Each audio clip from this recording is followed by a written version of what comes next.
EDU study junction पर आपका स्वागत है। मैं लेकर आया हूँ यूपीटीजीटी पीजीटीएलटी भारतीय संविधान एवं राज्य व्यवस्था से संबंधित महत्वपूर्ण वन लाइनर क्वेश्चन।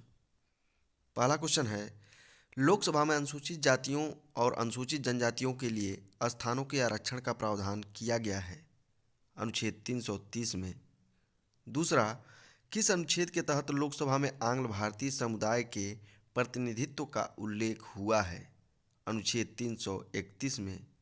तीसरा, राज्य विधानसभाओं में अनुसूचित जातियों और अनुसूचित जनजातियों के लिए स्थानों के आरक्षण का प्रावधान किया गया है अनुच्छेद 332 में।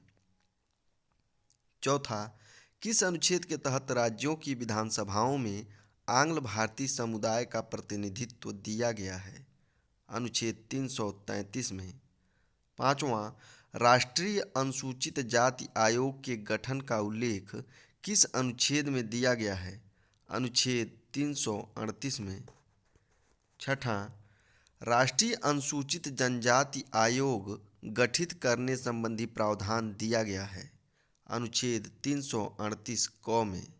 सातवां, पिछड़े वर्गों की दशाओं के अन्वेषण के लिए आयोग की नियुक्ति संबंधी प्रावधान किस अनुच्छेद में दिया गया है अनुच्छेद 340 में। आठवां, किस अनुच्छेद के तहत संघ की राजभाषा का उल्लेख हुआ है अनुच्छेद 343 के तहत। नौवां, हिंदी भाषा के विकास के लिए निर्देश दिए गए हैं अनुच्छेद 351 में।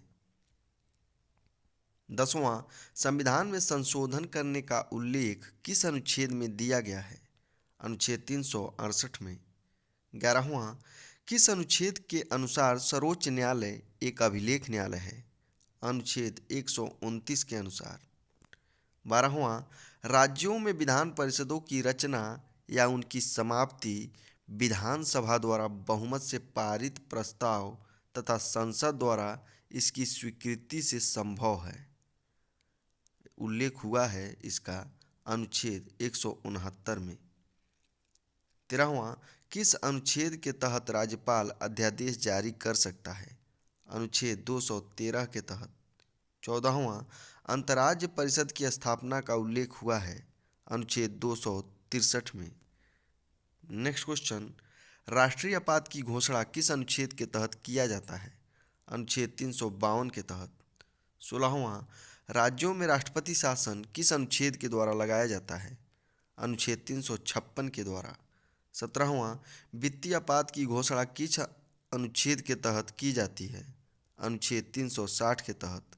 18वां, किस संविधान संशोधन द्वारा संविधान की प्रस्तावना में समाजवादी, धर्मनिरपेक्ष एवं एकता और अखंडता आदि शब्द जोड़े गए 42वें संविधान संशोधन द्वारा।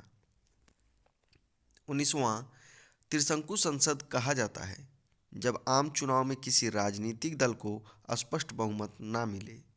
20वां, शून्यकाल कहा जाता है संसद के दोनों सदनों में प्रश्नकाल के बाद का समय। यह 12 बजे प्रारंभ होता है और 1 बजे दिन तक चलता है। 21वां, तारांकित प्रश्न किसे कहा जाता है जिन प्रश्नों का उत्तर सदस्य तुरंत सदन में चाहता है तारांकित प्रश्न कहलाता है। तारांकित प्रश्न का उत्तर मौखिक दिया जाता है। 22वां, अतारांकित प्रश्न कहलाता है जिन प्रश्नों का उत्तर सदस्य लिखित चाहता है अतारांकित प्रश्न कहलाता है और अतारांकित प्रश्न का उत्तर सदन में नहीं दिया जाता है।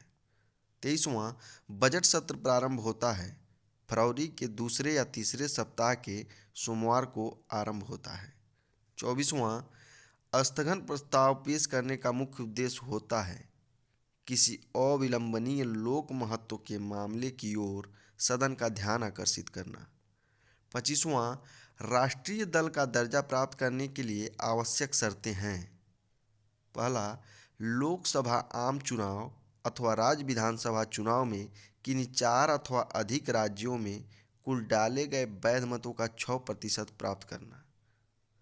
इसके अलावा किसी एक राज्य अथवा राज्यों से विधानसभा की कम से कम 4 सीटें जीतना या लोकसभा में 2% सीटें हों और वो कम से कम 3 विभिन्न राज्यों में हासिल की गई हों। आज के लिए बस इतना ही। धन्यवाद।